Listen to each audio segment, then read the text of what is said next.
화요일 새벽 묵상 하나님의 말씀입니다. 고린도전서 1장 18절에서 25절까지의 말씀입니다. 신약 성경 264면에 있습니다. 고린도전서 1장 18절에서 25절 말씀 제가 봉독합니다. 십자가의 도가 멸망하는 자들에게는 미련한 것이요 구원을 받는 우리에게는 하나님의 능력이라. 기록된 바 내가 지혜 있는 자들의 지혜를 멸하고 총명 있는 자들의 총명을 폐하리라 하였으니 지혜 있는 자가 어디 있느냐 선비가 어디 있느냐 이 세대의 변론가가 어디 있느냐 하나님께서 이 세상의 지혜를 미련하게 하신 것이 아니냐. 하나님의 지혜에 있어서는 이 세상이 자기 지혜로 하나님을 알지 못함으로 하나님께서 전도에 미련한 것으로 믿는 자들을 구원하시기를 기뻐하셨도다. 유대인은 표적을 구하고 헬라인은 지혜를 찾으나 우리는 십자가에 못 박힌 그리스도를 전하니 유대인에게는 거리끼는 것이요 이방인에게는 미련한 것이로되 오직 부르심을 받은 자들에게는 유대인이나 헬라인이나 그리스도는 하나님의 능력이요 하나님의 지혜니라. 하나님의 어리석음이 사람보다 지혜롭고 하나님의 약하심이 사람보다 강하니라. 아멘. 오늘 본문의 말씀으로 하나님의 능력과 지혜라는 제목으로 하나님 말씀 전하겠습니다. 바울은 오늘 본문을 통해서 자신이 왜 십자가의 복음만을 전했는지를 간략하게 설명하고 있습니다. 오늘 우리는 본문을 통해서 바울이 전하는 십자가의 복음이 어떤 것이며 그것을 믿는 자로서 우리가 어떻게 살아야 할지를 한번 생각해 보기를 원합니다. 먼저 바울은 오직 복음을 전하되 말의 지혜로 하지 않았다고 했습니다. 18절에서부터는 그 이후로 복음의 능력에 대해서 그가 말합니다. 십자가의 도, 곧 십자가 복음은 그것을 믿지 않는 자들에게는 미련한 것으로 보인다라는 거죠. 일반적인 사람, 그들은 인간이 만들어낸 단순한 종교적인 교리일 뿐이라고 생각하고 복음을 미련하다고 생각하면서 믿지 않는 것입니다. 그러나 바울은 그들의 결국이 어떻게 된다고 말합니까? 복음을 믿지 못함으로 말미암아 그들은 멸망하게 됩니다. 그러나 어리석어 보이나 그것을 끝까지 믿는 자들에게는 복음은 구원을 주시는 하나님의 능력이 됩니다. 죄로 인해서 하나님의 진노와 형벌 아래 있는 죄인이 복음을 믿음으로 죄를 용서받고 하나님의 의를 획득하여 하나님 나라에 들어가게 되는 것이죠.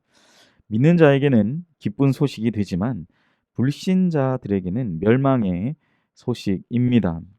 사랑하는 연희교회 성도 여러분, 오늘 하루도 복음의 능력을 신뢰하시며 살아가시는 우리 모두가 되시기를 간절히 축복합니다. 또한 바울은 19절을 통해 19절은 이사야 29장 14절의 말씀을 이제 인용한 것인데요. 하나님의 지혜가 지혜 있는 자들의 지혜와 총명 있는 자들의 총명을 패했다라고 했습니다. 세상은 자기의 지혜로는 하나님의 지혜를 알 수 있다라고 착각하는 것이죠. 그러나 바울은 그것을 마치 비웃기라도 하듯이 하나님께서 이 세상에 지혜 있는 자나 학자나 변론가들을 다 어리석게 만들어 버리신다라고 그렇게 기록하고 있는 것입니다. 하나님의 어리석음이 사람의 지혜보다 더 지혜롭습니다. 하나님은 복음을 어리석다고 여기는 세상의 지혜를 도리어 어리석게 만드신다라는 것이죠. 하나님의 말씀은 구원에 관한 지혜이며 지식의 보화입니다. 우리는 이 복음을 믿는 자를 구원하시기를 기뻐하신 하나님을 위해서 오늘도 우리에게 주어진 이 귀한 시간들을 살아가는 저와 여러분 되시기를 소원합니다.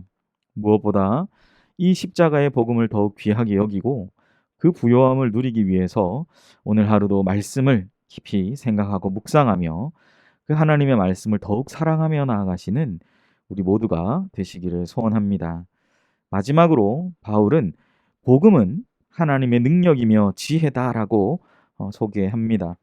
오늘 우리가 읽었던 본문에 보면 유대인은 표적을 원했고 헬라인은 지혜나 깨달음을 찾았습니다. 무슨 말입니까? 유대인은 유대인 나름대로의 자기가 생각했던 그런 하나님의 역사를 원했고 헬라인은 헬라인 나름대로의 하나님의 역사를 원했다라는 것입니다. 그러나 이 둘에게는 빠져 있는 것이 무엇입니까? 바로 하나님께서 어떻게 일하실지, 하나님께서 어떠한 은혜로 우리에게 보여주시는지에 대한 것은 관심이 없고 내가 찾는 것, 내가 원하는 것을 그들은 바라고 있다라는 거죠. 유대인은 십자가에 달리신 예수 그리스도가 저주를 받았기에 구원자로 믿기를 꺼렸습니다.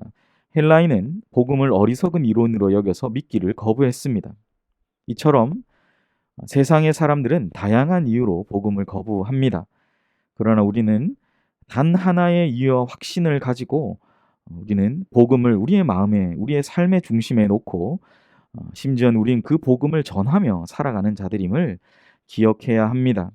무엇보다 십자가의 복음만이 죄인을 구원하시는 하나님의 능력이며 지혜다라는 사실을 확신하며 살아가시는 우리 모두가 되시기를 소원합니다. 우리는 이를 확신하기에 세상 가운데 또 우리의 삶 속에서 복음을 또 마음의 중심에 모시고 또 복음을 증거하는 삶을 살아야 될 것입니다. 복음을 가슴에 품고 살아가는 삶이 얼마나 복되며 은총의 삶인지 오늘 하루도 우리 가운데 역사하시는 하나님을 전적으로 바라보며 살아가는 우리 모두가 되시기를 소원합니다. 말씀을 맺겠습니다. 복음은 구원을 주시는 하나님의 능력이요 지혜입니다. 이를 믿으면 구원받지만 믿지 않으면 멸망에 이릅니다. 그러므로 우리 모두도 아울러 우리는 구원받았지만 또 오늘 하루를 살아갈 때 세상의 지혜와 방법에서 그 해결을 찾지 말고 오직 우리에게 말씀하시는 하나님의 말씀, 그 복음 안에서 해답을 찾고 그 가운데서 기뻐하며 하나님이 주시는 능력과 지혜로 살아가시는 우리 귀한 연희교회 성도님들 되시기를 예수님의 이름으로 축복합니다. 기도하겠습니다. 하나님, 오늘 바울은 본문을 통하여서 자신이 왜 십자가 복음밖에 없는지, 또 십자가 복음을 전하며 살아왔는지, 또 이 세상 사람들은 그 복음에 대해서 어떻게 대하고 있는지를 말씀을 통해 살펴봤습니다. 그들은 그들이 원하는 방식대로 복음을 찾습니다. 내 삶 가운데 하나님의 뜻에 내 기준을 맞추는 것이 아니라 자꾸만 내가 원하는 하나님을 찾으려고 하는데 오늘 하루 우리의 삶이 그러한 것이 아니라 말의 지혜로 살아가는 것이 아닌 이 복음의 능력, 십자가의 도, 예수 그리스도 중심의 삶을 살아가는 우리 모든 연희교회 성도님들 되게 하시고 그것이 바로 하나님의 능력과 지혜임을 깨닫고 그 어떤 것이 아닌 하나님 안에서 복음의 충만하심을 누리며 살아가는 복된 연희교회 모든 성도님들 되게 하여 주시옵소서. 감사드리며 예수님의 이름으로 기도하옵나이다. 아멘. 이 시간 우리 함께 기도하실 때 먼저 주신 말씀을 생각하시며 복음 안에서 기뻐하며 복음의 능력과 그 지혜로 살아가는 하루가 되게 하여 주시옵소서. 두 번째로 담임 목사님 청빙을 위해서 우리 기도할 때 연희교회가 한 몸을 이루는 지체로서 머리 대신 예수님의 말씀과 뜻을 잘 전달할 수 있는 준비된 목회자를 모시도록 성도들의 영혼을 사랑하고 푸른 초장으로 인도하며 영혼의 생수를 마시며 성장시키는 목회자를 모시도록 사람의 생각과 방법이 아닌 오직 주님의 뜻과 방법으로 준비된 목회자를 모시도록 기도하시기를 바랍니다. 코로나19의 상황이 조속적인 종식과 교회와 모든 성도들의 안전을 위해서 기도하시고 네 번째로 우리 선교사님을 위해 기도하실 때 영국에서 사역하시는 최정상 윤명희 선교사님 건강과 사역 또한 가정을 위해서 기도해 주시고 우리 최춘아 집사님 이명과 무릎 연골 시술 후에 건강의 회복을 위하여 우리 환우를 위해서 또한 기도해 주시기를 바랍니다. 우리 주신 기도의 제목을 놓고 다 함께 기도하도록 하겠습니다.